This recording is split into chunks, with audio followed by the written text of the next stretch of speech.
Focus on the Family and Exodus International have come into town to put on the Love One Out conference. And at this conference, lots of parents go looking for answers, and they get lots of misinformation about the lesbian, gay, bisexual, transgender experience. And to talk a little bit about Love One Out is a gentleman who has actually gone to both Love One Out and to Exodus conferences in the past. And so he has eyewitness experience of what goes on there. So I'd like to introduce to you Jim Burroway, the editor of the blog Box Turtle Bulletin. Hi, I'm Jim Burroway, and as Peterson mentioned, I'm the editor of Box Turtle Bulletin. What we do is we monitor and investigate scientific claims made by anti-gay activists.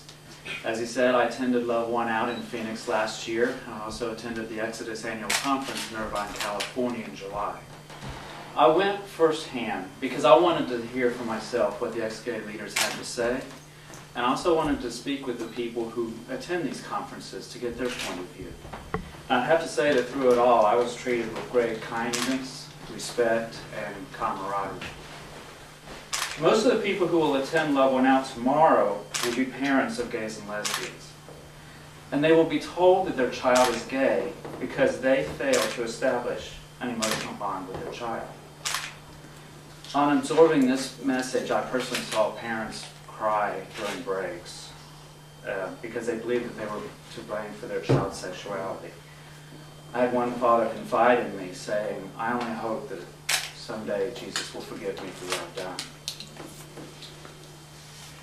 Love One Out will also tell parents that their children were probably molested, and that is what made them gay.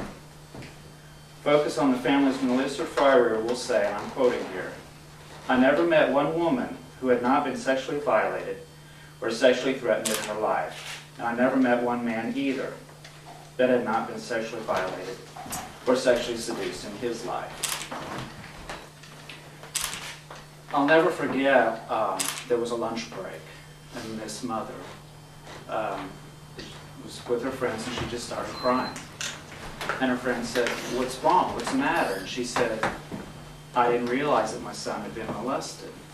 And suddenly there was this flurry of activity. "What? When did you find this out? When did he tell you?" And she said that he hadn't, but you heard what Melissa said.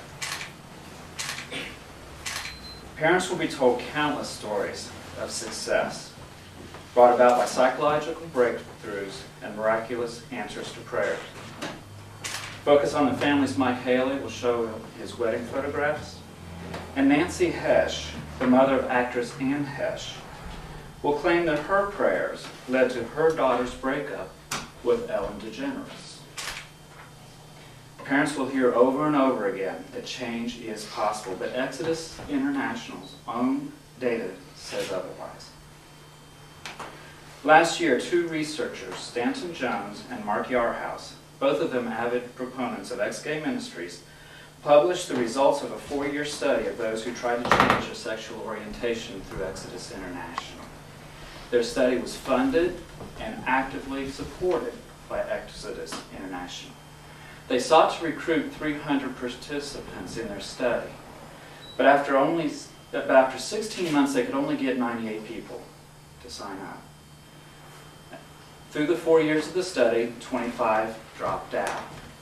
Of the remaining, only 11 reported, and I'm quoting here, a satisfactory, if not uncomplicated, heterosexual adjustment. Notice very important how they worded that. A satisfactory, if not uncomplicated, heterosexual adjustment. They didn't become straight, they just became straight enough. 17 others decided to settle for a lifetime of celibacy. These are the dismal outcomes reported by enthusiastic ex-gay proponents. But the best example of why I think we should question results of the study is this. After the study was completed, but before it was published, one of those 11 who said they became straight enough wrote to the study's authors and said, "You know what? I hadn't changed. I lied. I lied because I really wanted to believe that I had changed, but I hadn't.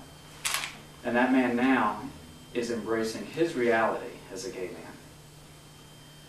We stand here today with a message for those parents, family members, and friends of gays and lesbians who will attend Love One Out tomorrow morning. And that message is this: we love you. We love you with all of our hearts because our own parents at one time were on the same journey that you are on today. We love you as much as we love our own parents. We implore you to talk with your children, to listen to them, and to understand and accept them. Do not accept Love One Out's false hopes and promises. And most importantly, do not accept the blame for how your children turned out. Instead, stand tall and proud of raising such fine young men and women who have the confidence to declare who they really are and to love you enough to share an important part of their lives with you.